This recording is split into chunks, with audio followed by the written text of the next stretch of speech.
नई नई ये बातें, नई है जानकारी, आ गई अब हमारी सीनियर्स की बारी। नई नई नई ये बातें, नई है जानकारी, आ गई अब हमारी सीनियर्स की बारी। इनके अनुभव से अपनी बदली दुनिया सारी, इनके अनुभव से अपनी बदली दुनिया सारी। दादा दादी नाना नानी करते बातें प्यारी।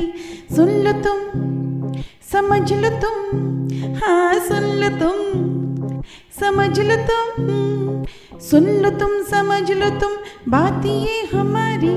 खुश रखोगे इनको तो होगी खुशी तुम्हारी। नई बात है ये देखो, नई जानकारी, आ गई अब हमारी सीनियर्स की बारी। आइए कुछ पल बैठते हैं बुजुर्गों की छांव में। जो देखी है उनकी आंखों ने जिंदगी के ढेरों अनुभव, उन अनुभवों से अनुभव हम आज लेते हैं। नमस्कार दोस्तों, आप सबका स्वागत है। विज्ञान प्रसार, विज्ञान और प्रौद्योगिकी विभाग, भारत सरकार एवं अलगप्पा विश्वविद्यालय कराईकुडू तमिलनाडु के संयुक्त तत्वाधान में वरिष्ठ नागरिकों द्वारा प्रस्तुत एक खास कार्यक्रम श्रृंखला अनुभव में, जिसे आकार दिया है डॉक्टर आर श्रीधर ने और मार्गदर्शन कर रही हैं कार्यक्रम की मेंटोर पूजा मुरादा। साथ ही निर्माता हैं चित्रा शर्मा और जमशेद खान, और जिसे आप सुन पा रहे हैं सामुदायिक रेडियो 90.8 FM 24 पर। और मैं हूँ आरजे सनी। आज के अनुभव कार्यक्रम श्रृंखला के इस एपिसोड में दोस्तों, आज हम बात करेंगे आउट ऑफ क्लासरूम एजुकेशन के बारे में। बहुत ही नया ये विषय है दोस्तों, और किस तरह से स्टूडेंट्स की जो पढ़ाई है उस सिस्टम में क्या तब्दीलियाँ लाई जाएं और कैसे वो अच्छा सीख सकें और प्रैक्टिकली उनको क्या नॉलेज होनी चाहिए। तो इन सब चीज़ों पर आज हम बात करेंगे, और इसके लिए आज हमने खास तौर पर इस विषय के ऊपर जानकारी देने के लिए आज हमने आमंत्रित किया है डॉक्टर केसी वोरा जी को, जो कि ऑटोमोबाइल इंजीनियर एंड एजुकेशनिस्ट हैं, और काफ़ी इनका एक्सपीरियंस रहा है। करीब 36 सालों का एक्सपीरियंस रहा है इंडस्ट्रियल एंड एकेडमिक, और इन्होंने आईआईटी बॉम्बे से अपनी पीएचडी कंप्लीट की। तो आज हम इनसे जानेंगे कि क्या बदलाव होने चाहिए और कैसे स्टूडेंट्स को हम और बेहतर तरीके से सिखा सकते हैं। और आपको बताना चाहूँगा इनके बारे में कि कई सारे अवार्ड्स इन्हें दिए गए हैं, और आपको बता दूं कि इन्हें बेस्ट लर्निंग सेंटर अवार्ड दिया गया है ARAL की ओर से, और इसके साथ ही गुरु अवार्ड इन्हें दिया गया था, जो कि SAE इंडिया फाउंडेशन की ओर से दिया गया था। स्टूडेंट्स के लिए जो कंट्रीब्यूट किया है उसके लिए इन्हें ये अवार्ड दिया गया था, और साथ ही लाइफ टाइम अचीवमेंट अवार्ड इन्हें दिया गया था open international university Sri Lanka and imperial society of innovative engineers की ओर से। तो आइए सबसे पहले इनसे मुलाकात करते हैं। सर, डॉक्टर केसी वोरा जी, आपका स्वागत है सामुदायिक रेडियो 90.8 FM 24 पर। धन्यवाद और नमस्ते आप सबको। सर, जैसे कि इतना आपको एक्सपीरियंस है और आपने एकेडमिक स्तर पर बच्चों के एजुकेशन पर, और हालांकि आपका सेक्टर ऑटोमोबाइल इंजीनियर के तौर पर रहा है और आपने एजुकेशनिस्ट भी हैं, आपके एक्सपीरियंस और आपके सफ़र के बारे में जानना चाहेंगे। जरूर। मेरे जो पिताजी थे वो गांधीवादी कार्यकर्ता थे, और उन्होंने बारडोली सत्याग्रह में स्वतंत्र सेनानी के रूप में भाग लिया था, और फिर उसके बाद माता पिता चरखा टीचर बन गए थे। बाद में बनारस में सर्व सेवा संघ से वो जुड़े और वहाँ मेरा जन्म हुआ। आखिरकार मैंने 2 भाइयों और 1 बहनों के साथ मेरा परिवार फिर मुंबई शिफ्ट हो गया जी, बस वहाँ ही बच गया। तो ये जो गांधीवादी विचार है और जो मुंबई की जो ग्रूमिंग है, इसमें मैंने मुंबई में गुरुकुल स्कूल में अभ्यास किया जी, और बाद में विश्वकर्मा महाविद्यालय से मैंने मैकेनिकल इंजीनियरिंग किया जी, और उसके बाद VJTI से मैंने MTech किया इन ऑटोमोबाइल इंजीनियरिंग जी। उसके बाद मैंने कई कंपनियों में काम किया, जैसे महिंद्रा एंड महिंद्रा है, जैसे एमिटेक है, और AREI है, वालचंद नगर इंडस्ट्रीज है। ये सब कंपनियों में मैंने काम किया जी। और बाद में काम करते करते मैंने IIT बॉम्बे से, जैसे आपने कहा वैसे मैंने वायु प्रदूषण को कैसे कम किया जाए जी। उसके ऊपर मैंने PhD की। हम्म, तो जब मैं स्कूल में पढ़ता था तो जब भी टीचर्स डे आता था तो मैं टीचर बन के एक दिन के लिए टीचर बन जाता जी। था। और जब कॉलेज में आया तो मैंने बहुत सारे ट्यूशन भी किए। हम्म, तो और स्कूल में भी ऐसे में वही लिखता था कि मुझे टीचर बनना है। तो जी। मेरे मन में हमेशा था कि मुझे एजुकेशनिस्ट बनना था, लेकिन मैं इंडस्ट्री में घुस गया था। हम्म, तो इंडस्ट्री में करीबन 15 साल काम करने के बाद मुझे लगा कि अभी मुझे एजुकेशन फील्ड में जाना चाहिए और जी। मैंने ARI ज्वाइन किया, हम्म, जहाँ मैंने ARI एकेडमी शुरू की जी। 2004 में। हम्म, तो ये 15-16 साल से एकेडमी में संभाल रहा था as a senior deputy director. Hmm, और वहाँ मैंने बहुत सारे प्रयोग किए, जैसे इंजीनियरिंग कॉलेज के बच्चों को हम 1 साल के लिए बुलाते थे, अलग अलग यूनिवर्सिटी से कोलैबोरेशन करके उनके बच्चे हमारे वहाँ आते थे और हम उनको ऑल राउंड ट्रेनिंग देते थे, प्रैक्टिकल एक्सपोजर देते थे जी। और फिर उनका हम प्लेसमेंट भी करते थे। तो मैंने इंजन है, वाहन प्रदूषण है, सेफ्टी है, नॉइस एंड वाइब्रेशन है, ये सब पे बहुत संशोधन किया और थोड़े आविष्कार भी किए। 3 पेटेंट थे, जैसे हमने बायोडीजल पे रिसर्च किया जी। और ऑटोनोमस ट्रैक्टर भी बनाया जो बिना कोई ड्राइवर के वो ट्रैक्टर चल सकता था जी। इसका अलग अलग संशोधन किए और ये सब संशोधन बच्चों की मदद से किए, मैंने इंजीनियरिंग कॉलेज के स्टूडेंट की मदद से किए, उनके प्रोजेक्ट और हमारा रिसर्च साथ में चला जी।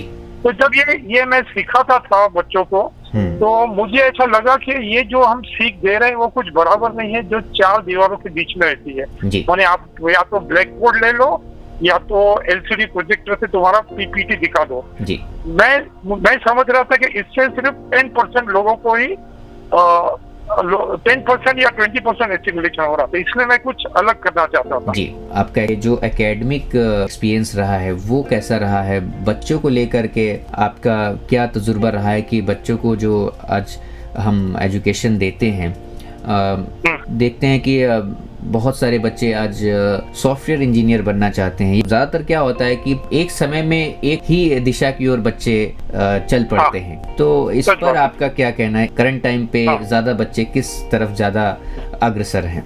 तो आप देखेंगे कि जब IT रिवॉल्यूशन हुआ और वो IT रिवॉल्यूशन से जो माँ बाप है या जो स्टूडेंट थे वो चाहते थे कि मैं भी एक IT इंजीनियर बनूं, सॉफ्टवेयर कंपनी में ज्वाइन करूं, तो मुझे सिर्फ टेबल पे बैठना है, मुझे प्रोडक्शन में कुछ काम नहीं करना है, हाथ खराब नहीं करना है। तो IT सॉफ्टवेयर कंप्यूटर इंजीनियरिंग इसकी मांग धीरे धीरे बढ़ने लगी और प्रोडक्शन मैकेनिकल ये सब में पीछे चला गया जी। तो हमने देखा कि अगर इस तरह किया जाएंगे तो हमारे जो बच्चे हैं वो सिर्फ सॉफ्टवेयर इंजीनियर बन के रह जाएंगे और जो हम आत्मनिर्भर भारत की बात करते हैं वो नहीं होने वाली है जी। तो वो जमाने में भी ऐसे लोग थे जो सोचते थे कि हमें इनको ओरिएंट करना है, रीओरिएंट करना है हार्डकोर इंजीनियरिंग की तरफ जी। और इसीलिए हमने ये जो इवेंट में जो बोल रहा हूँ आउट ऑफ क्लासरूम का शुरुआत की हमने। और मैं चाहता हूँ कि भारतवर्ष के जो छात्र है वो ऐसा एजुकेशन प्राप्त करे जो प्रैक्टिकल हो जी। और जैसे घर में अगर ट्यूबलाइट गई है या बल्ब गए तो इंजीनियर होके भी अगर ट्यूबलाइट या बल्ब चेंज नहीं कर सकते तो कुछ फायदा नहीं है जी। अगर ड्रिलिंग मशीन यूज नहीं कर सकते तो कुछ फायदा नहीं है, अगर गाड़ी रिपेयर नहीं कर सकते तो कोई फायदा नहीं। तो ये जो बेसिक प्रैक्टिकल एक्सपोजर जो है वो हर एक स्टूडेंट को लेना जरूरी है जी। फिर चाहे वो कंप्यूटर इंजीनियर बने, सॉफ्टवेयर इंजीनियर बने, तो जो भी एजुकेशन ले वो इंटरडिसिप्लिनरी होना चाहिए। सिर्फ एक ही फील्ड में झुकाव हो तो अच्छा नहीं है जी। तो मैं चाहता हूँ कि जो एजुकेशन है वो it has to be interdisciplinary. मैं जब सिखाता था तो मुझे ऐसा लगा कि मुझे कुछ अलग करना है और मैंने शुरू किया, जैसे एक ही क्लास में 4 बोर्ड रहते हैं और वो बच्चों को मैं बीच में खड़ा रहता हूँ और बच्चों को गोल गोल घुमाता हूँ और बोलता हूँ कि आप ये बोर्ड पे लिखो, आप ये बोर्ड में लिखो, और फिर 5 मिनट के बाद उनको बोर्ड चेंज करवाने के बोलते हैं और बाकी का पढ़ लेंगे। तो इस तरह 4 बोर्ड भर जाते हैं लेकिन हर एक बच्चा उसमें कंट्रीब्यूट करता है। तो अलग प्रकार की टीचिंग पेडागोगी का रिसर्च करना शुरू किया और ये रिसर्च करते करते जब हमारे बच्चों को जॉब मिलते थे, प्रैक्टिकल एक्सपोजर मिलता था, वो वापस आके बोलते थे कि सर आपने जो सिखाया वो सही सिखाया और इससे हमारा जो आउटलुक है वो टोटली चेंज हो गया है और जी। अब हम देख सकते हैं कि इंडस्ट्री को किसकी जरूरत है, इंडस्ट्री को क्या चाहिए, इंडस्ट्री को जो रेडीमेड इंजीनियर चाहिए वो आपने हमें बनाया। तो एक संतुष्ट हो जाता है, एक प्रकार का संतोष मिल जाता कि हमने जो भी किया बच्चों के लिए वो एक सेटिस्फेक्शन देने वाली चीज हो गई हमारे लिए। जी सर, जैसे कि आज का हमारा विषय है आउट ऑफ क्लासरूम एजुकेशन, तो इस सिस्टम में ऐसी क्या क्या चीज़ें हैं जो आती हैं और आप चाहेंगे कि और भी लोग जो आपको सुन रहे हैं या और भी जो लोग जो सिखाने का काम करते हैं, एकेडमी चलाते हैं या कोई उनका एजुकेशन से रिलेटेड कोई काम है, तो वो भी इस सिस्टम को अपनाएं? तो आउट ऑफ क्लासरूम एजुकेशन जो है एक नया प्रकार का एजुकेशन है, जो आज की नई जो एजुकेशन पॉलिसी भी स्थापित की गई है उसमें भी वही कहा गया है कि बच्चों को प्रैक्टिकल एक्सपोजर देना है और सिर्फ 4 दीवारी में पढ़ाना नहीं है। आपको मालूम है कि शांति निकेतन में जब रविंद्रनाथ जी टैगोर पढ़ाते थे तो वो 4 दीवारी में नहीं पढ़ाते थे, उनको पेड़ के नीचे लेके जाके पढ़ाते थे या उनको चलते चलते कुछ दिखाते दिखाते पढ़ाते थे। तो उसी तरह हमें भी बच्चों को क्लासरूम के बाहर निकालना है, चाहे वो लेबोरेटरी में लेके जाओ, चाहे वो आप उनको इंडस्ट्री में लेके जाओ या उनके साथ बैठ के कोई गाड़ी बनाओ, कोई आविष्कार करो। तो ये रियल एजुकेशन है जिसमें उनके हाथ गंदे होने चाहिए और नहीं के 4 दीवार में बैठ के एक किताब में कुछ लिखे या कुछ प्रेजेंटेशन देखे। तो इसे हम आउट ऑफ क्लासरूम एजुकेशन कहते हैं और इसके लिए हमने बहुत सारा रिसर्च किया कि ये आउट ऑफ क्लासरूम एजुकेशन का तो हम कैसे आगे बढ़ाएं जी। और तभी मुझे डॉक्टर पवन गोइंका जो महिंद्रा एंड महिंद्रा में मैनेजिंग डायरेक्टर थे और आज इन स्पेस के चेयरमैन हैं, तो उनका एक साथ मिला और उन्होंने बोला आप आगे बढ़ो और हमने 2 इवेंट शुरू की। एक है वर्ल्ड इन मोशन जो स्कूल के बच्चों की इवेंट है जिनमें वो छोटी छोटी गाड़ियां बनाते हैं, और दूसरा इवेंट है वहा ऐसे इंडिया, जहाँ इंजीनियरिंग कॉलेज के जो छात्र हैं वो 25 बच्चों की एक टीम बनाते हैं हर एक कॉलेज में और ऐसे 200-300 टीम जमा होती है और वो 25 बच्चे मिलके एक गाड़ी बनाते हैं। तो उसमें सिर्फ उन्हें गाड़ी बनानी नहीं है, पहले अलग अलग कॉन्सेप्ट्स बनाने हैं, फिर उसमें से बेस्ट कॉन्सेप्ट सेलेक्ट करने हैं, फिर उसमें उन्होंने प्रोटोटाइप बनाने हैं, थोड़े ट्रायल करने हैं, फिर उन्हें डिसाइड करना कि कौन सी चीज खरीदनी है, जैसे टायर खरीदना है या कोई मटेरियल खरीदना है, और कौन सी चीज खुद बनानी है जैसे सस्पेंशन, स्टीयरिंग, ब्रेक वो बना सकते हैं, और फिर पूरी गाड़ी का ढांचा बनाना है। तो ये बच्चों को सबसे पहले प्रॉब्लम था कि इन्हें कोई वर्कशॉप चाहिए था जी, और ऐसा वर्कशॉप चाहिए जो 24 घंटे तक खुले हो। तो हमने अलग अलग इंजीनियरिंग कॉलेजों के वाइस चांसलर और डायरेक्टर से बात की कि आप इन बच्चों को वर्कशॉप 24 घंटा खुला रहने दो और वो 8 घंटे आपके साथ पढ़ेंगे, बाकी के जो 16 घंटे हैं उसमें से 8 घंटे वर्कशॉप में रहेंगे और 8 घंटे सोएंगे। तो आपको एटलीस्ट 8 घंटे के लिए मैंने शाम को, रात को या अर्ली मॉर्निंग इनको वर्कशॉप खोल के देना है। तो बहुत सारे यूनिवर्सिटी ने ये एक्सेप्ट किया और वर्कशॉप 24 घंटा खुला रहता है और ये वर्कशॉप में drilling machine, milling machine, welding machine ये सब उन्होंने लगा के दिए। आज आप कोई भी इंजीनियरिंग कॉलेज में जाओगे, अच्छे इंजीनियरिंग कॉलेज में जाओगे तो आप देखोगे कि ये वर्कशॉप बच्चों का एक बड़ा स्थान बन गया है, नहीं कि कैंटीन लेकिन वर्कशॉप में। बहुत सारे बच्चे जिन्हें प्रैक्टिकल एक्सपोजर में आनंद होता है वो ये वर्कशॉप में बैठते हैं। आपने हिंदी पिक्चरों में भी देखा होगा कि बहुत सारे बच्चे ऐसे हैं कि जिनको मार्क्स अच्छे नहीं आते हैं लेकिन उनका प्रैक्टिकल बहुत अच्छा रहता है। उनको बोलो ये रिपेयर करके दो तो कोई भी चीज रिपेयर करके दे देते हैं। तो इसी तरह ये जो कंस्ट्रक्टिव हैबिट है वो हमें इंकलकेट करनी है बच्चों में, और इसीलिए उन्हें मैदान में छोड़ देना चाहिए जहाँ वो खेले, जहाँ कुछ नई चीज बनाए, आविष्कार करे, नहीं के कोई चीज क्लासरूम में बैठ के रटे जी।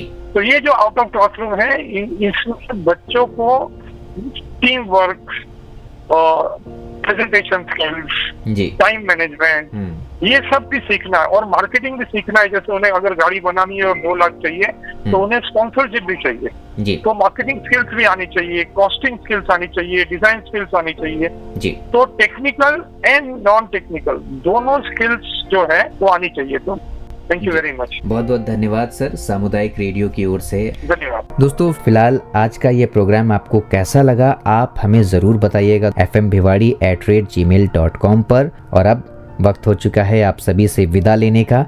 तो चलिए मैं ले रहा हूँ आप सभी से इजाजत। मैं हूँ आरजे सनी और आप सुन रहे थे सामुदायिक रेडियो 90.8 FM 24 पर अनुभव कार्यक्रम की यह खास कड़ी। नमस्कार। आप सुन रहे हैं 90.8 FM 24, आपका रेडियो, आपकी धड़कन।